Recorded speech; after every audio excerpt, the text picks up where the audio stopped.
કોઈ પણ બાળકનો જન્મ ભારતમાં થાય છે તો એ બાળક કેટલું જીવશે? વર્લ્ડ બેંકનો ડેટા આપણે જોઈશું તો એ એવરેજ લાઈફ એક્સપેક્ટન્સી ઇન્ડિયાની આપણને કહે છે કે 67 વર્ષથી પણ વધારની છે. અને આપણે સંસદમાં આપેલો રિપ્લાય જોઈશું તો એ ડેટા પ્રમાણે ગુજરાત રાજ્યની લાઈફ એક્સપેક્ટન્સી એટ બર્થ લગભગ 70 વર્ષની છે. એટલે કોઈ પણ બાળકનો જન્મ થાય ગુજરાતમાં તો એ 70 વર્ષ જીવવાનું એક્સપેક્ટ કરી શકે અને ભારતની એવરેજ 67 વર્ષની છે. હવે જ્યારે આપણે 67 વર્ષ કે 70 વર્ષ સુધી જીવવાના હોય તો એક વસ્તુ તો શ્યોર છે કે એની પહેલાં આપણે રિટાયરમેન્ટ તો લઈ જ લઈશું.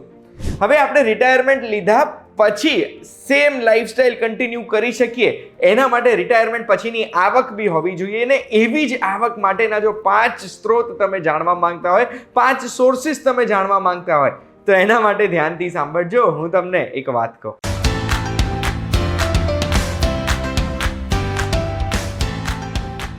એક વાત કહું, આપનું સ્વાગત છે. મારું નામ છે ગુંજ ઠક્કર અને આજના વિડીયોમાં આપણે રિટાયરમેન્ટ પ્લાનિંગની વાત કરવાના છે, જેમાં હું તમને 5 એવા સોર્સિસ કહીશ જેનાથી આપણને રિટાયરમેન્ટ પછી આવક થઈ શકે, જેના માટે આજે જાગૃત થવું જરૂરી છે. તો હવે સૌથી પહેલા તો રિટાયરમેન્ટ પ્લાનિંગની જરૂરત કેમ છે? તો આજે આપણે કામ કરીએ છીએ, પૈસા કમાઈએ છીએ, 5,000 કમાઈએ છીએ કે 5 કરોડ કમાઈએ છીએ, આજની આપણી જે લાઈફસ્ટાઈલ છે, આવક ચાલુ છે, એની સાથે એ લાઈફસ્ટાઈલ કાં તો સુધારવાની છે, વધારવાની છે, કાં તો એ સેમ કન્ટિન્યુ કરવાની છે. આપણે કામ બંધ કરી દઈએ એના પછી પણ, અને એટલે રિટાયરમેન્ટ પ્લાનિંગની જરૂરત છે. બીજું, ઉંમર વધી જાય એના પછી ઇમરજન્સી ખર્ચા અગર જો કોઈ આવે છે હેલ્થમાં કે પરિવારમાં કોઈને આપણે પૈસા આપવાના આવે છે કે આપણે કોઈ પરિવારના ગોલ્સ છે, એ ઇમરજન્સી ખર્ચાના પ્લાનિંગ માટે બી પ્લાનિંગ જરૂરી છે. અને ત્રીજું, લાંબા ગાળામાં આપણે જોઈએ તો કોઈ પણ કરન્સી છે એનું વેલ્યુએશન ઘટતું જાય છે, ફુગાવો એટલે ઇન્ફ્લેશન થાય છે, તો એ ઇન્ફ્લેશનને કોમ્બેટ કરવા માટે, ફુગાવાને કોમ્બેટ કરવા માટે આપણે આ પ્લાનિંગ કરવું જરૂરી છે. તો આપણે કઈ રીતે કરીશું? તો મેં છે ને 5 અલગ અલગ સોર્સિસ શોધ્યા છે, જે સોર્સિસથી આપણે આપણું રિટાયરમેન્ટ પ્લાનિંગ કરી શકીએ. જેમાં સૌથી પહેલો અને મને જે સૌથી વેલિડ સોર્સ લાગે છે એ છે NPS એટલે નેશનલ પેન્શન સિસ્ટમ. NPS એક પેન્શન સિસ્ટમ છે જે આપણી ગવર્મેન્ટે એમ તો ગવર્મેન્ટ એમ્પ્લોઈઝ માટે લોન્ચ કરી હતી 2004માં, પણ હવે કોઈ પણ વ્યક્તિ આપણા દેશમાંથી NPSમાં પૈસા રોકાણ કરી શકે છે. અને આમાં કેવું હોય, આપણે દર વર્ષે એમાં રોકાણ કરવાનું હોય છે. એ જે રોકાણ કરીએ છીએ એ રોકાણ ઇન્વેસ્ટ થાય છે આગળ ઇક્વિટીઝમાં, કોર્પોરેટ ડેટ એટલે કોઈ બી કંપનીને દેવું જોઈએ છે એના માટે, ગવર્મેન્ટ બોન્ડ્સમાં કે પછી ઓલ્ટરનેટિવ ઇન્વેસ્ટમેન્ટ ફંડ્સમાં પણ. આ જે આપણા પૈસા રોકાણ થાય છે એ રોકાણ પર આપણને જે આવક થાય છે, જે આપણું રોકાણ પૈસા કમાય છે, એ રોકાણમાં જે મૂડી બને છે ને, એ મૂડી આપણે 60 વર્ષની ઉંમર થાય એના પછી 60% મૂડી આપણે ઉપાડી શકીએ છીએ. એ જે 60% ઉપાડીએ છીએ એ ટેક્સ ફ્રી હોય છે, અને જે 40% હોય છે ને એ 40% એન્યુઇટી ખરીદવા માટે યુઝ થાય. એન્યુઇટી ખરીદ્યા પછી એના ઉપર જે રિટર્ન આપણને મળે છે એ આપણી પેન્શન બની શકે છે, અને આપણી હયાતી નથી રહેતી એના પછી એ જે 40% એન્યુઇટી હતી એ આપણા બાળકોને કે પછી આપણા નોમિનીને આપી દેવામાં આવે છે. હવે ઉદાહરણ તરીકે, જો આપણે અગર 1 કરોડ રૂપિયાની મૂડી ભેગી થાય છે 60 વર્ષના ઉંમરે, તો એ 1 કરોડ રૂપિયામાં 60 લાખ આપણે તરત ઉપાડી શકીશું. 40 લાખ ઉપર આપણને લગભગ 20,000થી વધારે પેન્શન મળવા પાત્ર રહે છે. હવે આ 20,000 તમને ઓછી લાગતી હોય તો NPS થી 1 લાખ રૂપિયા બી પેન્શન આપણે કરી શકીએ છીએ. કેવી રીતે કરવી એનું કેલ્ક્યુલેશન મેં ઓલરેડી એક વાત કહું ને એક એપિસોડમાં તમને બતાવી દીધું છે, ડિસ્ક્રિપ્શનમાં એની લિંક છે, જોઈ લેજો. અત્યારે આપણે ઉદાહરણ માટે ગણીએ છીએ, માની લો 20,000 પેન્શન આપણને મળે છે, તો આ 20,000 આપણે એક ટેબલમાં નાખી દીધી. સેકન્ડ સ્કીમ કઈ છે? તો અટલ પેન્શન યોજના. અટલ પેન્શન યોજના હેઠળ આપણે રિટાયરમેન્ટ પછી એટલે 60 વર્ષના થઈએ એના પછી 1,000, 2,000, 3,000, 4,000 કે 5,000ની પેન્શન જોઈતી હોય ને તો એ આપણને મળવા પાત્ર છે, પણ એના માટે આપણે આજથી રોકાણ કરવું પડે. રોકાણ 18 વર્ષથી લઈને 39 વર્ષના કોઈ પણ વ્યક્તિ કરી શકે છે આમાં. અને આમાં આપણે મિનિમમ રોકાણ જોઈએ ને તો 42 રૂપિયાનું છે અગર 18 વર્ષના વ્યક્તિ 1,000ની પેન્શન માટે કરે છે. અને જો અગર 39 વર્ષના વ્યક્તિને 5,000 પેન્શન જોઈએ છે તો એમણે 1,300 રૂપિયાનું રોકાણ કરવાનું રહેશે.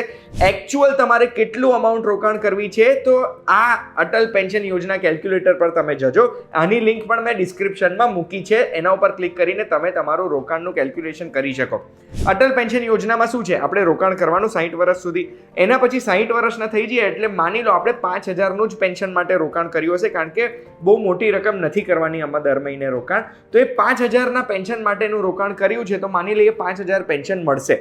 પણ જો 5,000 માટે આપણે રોકાણ કર્યું છે ને તો આપણા વારસદારને, આપણા નોમિનીને આપણી હયાતી નથી રહેતી એના પછી 8.5 લાખ રૂપિયાની મૂડી પણ મળશે. એટલે આ વધારાનો એક ફાયદો થયો. આ આપણે ટેબલમાં એડ કરી દઈએ છીએ એટલે અત્યારે આપણી ટોટલ પેન્શન લગભગ 25,000 રૂપિયાની થઈ ગઈ. પછી ત્રીજા નંબર ઉપર આપણે આવીશું EPFO એટલે એમ્પ્લોય પ્રોવિડન્ટ ફંડ ઓર્ગેનાઇઝેશન પર. આમાં દર મહિને આપણે આપણા પગારના એક કોન્ટ્રીબ્યુશન આપીએ છીએ. આપણું એમ્પ્લોયર આપણી કંપની પણ એક કોન્ટ્રીબ્યુશન આપે છે. હવે આમાં કેવું છે 15,000 સુધીનો મેક્સિમમ પગાર ગણાય, જેના 12% એટલે 1,800 રૂપિયા આપણે આપતા આવીશું. આપણા એમ્પ્લોયર પણ 1,800 રોકાણ કરે છે, પણ એમ્પ્લોયરનો જે 12% શેર છે ને એમાંથી 8.33% જાય છે એમ્પ્લોય પેન્શન સ્કીમમાં. આ એમ્પ્લોય પેન્શન સ્કીમમાં જો અગર 10 વર્ષ આપણે કોન્ટ્રીબ્યુશન કર્યું છે તો આપણને પેન્શન મળવા પાત્ર છે, અને એ પેન્શનને પણ આપણે ગણવાની ને જ્યારે આપણે પ્લાન કરતા હોય તો. એટલે EPFOમાં રોકાણ કરવું સારું છે, કારણ કે ટેક્સ ફ્રી ઇન્કમ મળે અને આ પેન્શનનું પણ પ્લાનિંગ થઈ જાય. તો હવે આ પેન્શનમાં કઈ રીતે પેન્શન કેલ્ક્યુલેટ થાય, તો એનો એક ફોર્મ્યુલા છે. આપણો જે બેસિક પે હતો, આપણો પગાર હતો, એમાં મેક્સિમમ 15,000 જ હોય. એ બેસિક પેના આપણે ગુણ્યાકાર કરવાનું, કેટલા વર્ષ આપણે કામ કર્યું છે, કોન્ટ્રીબ્યુશન કર્યું છે એમાં, અને ટોટલ આવે એને ભાગ્યા 70 કરી દેવાનું. માની લો 15,000 પગાર છે ને એક એમ્પ્લોય એવા છે જેમને આપણે મેક્સિમમ જ ગણીએ, એક એમ્પ્લોય એવા છે જેમને 40 વર્ષ સુધી કોન્ટ્રીબ્યુશન કર્યું છે.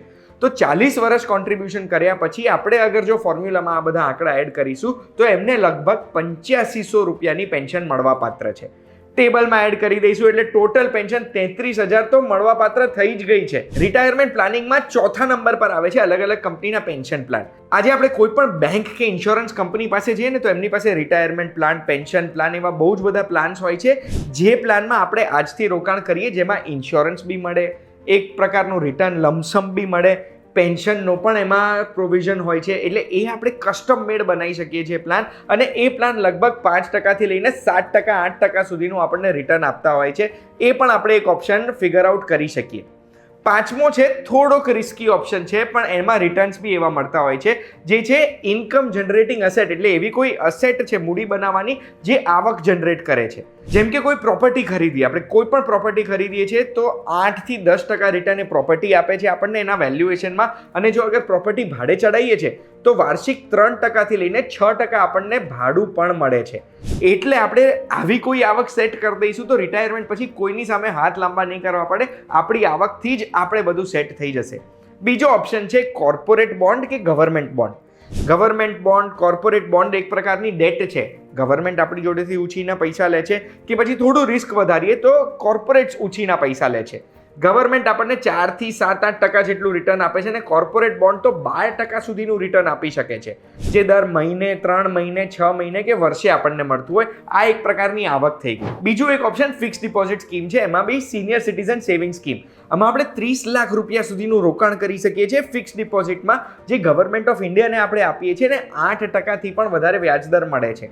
સિનિયર સિટીઝનને ઓલવેઝ વ્યાજદર વધારે જ મળતું હોય છે, અને આ રીતે આપણી મૂડી આપણે ઇન્વેસ્ટ કરીએ, જે કદાચ NPSમાં લમસમ આપણે ઉપાડી લીધી હતી, બસ એ જ આપણે ઇન્વેસ્ટ કરીએ અને એના ઉપર 8% જેવું આપણને રિટર્ન મળી શકે છે. આજના એપિસોડમાં 5 એવી વસ્તુઓ કીધી છે જેમાં આપણે રિટાયરમેન્ટ પછી આવકના સ્ત્રોત ઊભા કરી શકીએ, જેના લીધે આપણા રિટાયરમેન્ટ ગોલ્સ પૂરા થાય. આ વિડીયોની માહિતી જો તમને ગમી છે તો આવી જ માહિતી માટે એક વાત કહું, જોતા રહેજો. આપણે ફરી મળીશું.